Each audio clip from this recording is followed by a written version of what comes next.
Assalamualaikum. Salam Ramadan semua. Ramadan Mubarak everyone. Hope you have a happy Ramadan.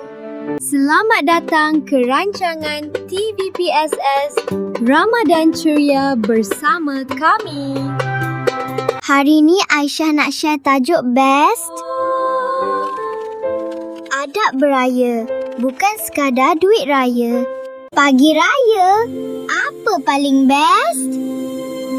Wah, mestilah duit raya kan? Aisyah pun suka juga, hihi. Tapi, adab lagi penting tau. Adab tu cara kita hormat orang. Bukan setakat baju cantik atau makan je. Macam cara cakap dengan orang tua. Kita beraya untuk eratkan silaturahim. Bukan kutip duit dari rumah ke rumah. Kita ziarah, tanya khabar, minta maaf. Jangan serbu makanan atau tanya duit raya.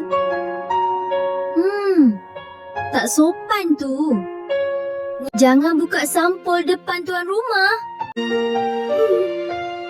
Dan jangan main phone je. Aisyah nak share 3 tip iaitu senyum, salam, syukur. Jadilah tetamu baik. Duit raya boleh habis, tapi adab kekal selamanya. Sekian sahaja dari Aisyah. Jumpa lagi tahun depan, insya-Allah.